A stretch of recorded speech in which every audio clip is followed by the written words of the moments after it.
Hey everybody, in this video tutorial I'm going to show you how to freeze headers in a Google Sheets spreadsheet. Alright, so as you can see on this project management sheet, if we scroll down on this spreadsheet, you can see that this row A doesn't move, it's frozen here.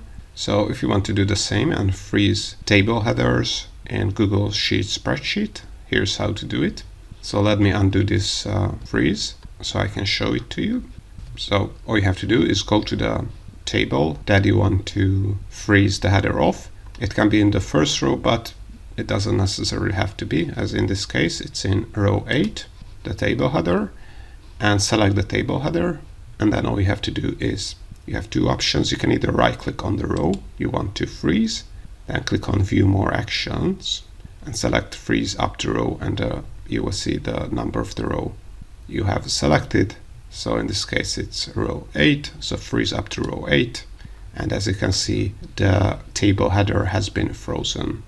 You can undo this action, and you can also do this by clicking on the menu bar and selecting view, then select freeze and select up to row 8, and again the table header has been frozen. So now this is how you can freeze headers in a Google Sheets spreadsheet.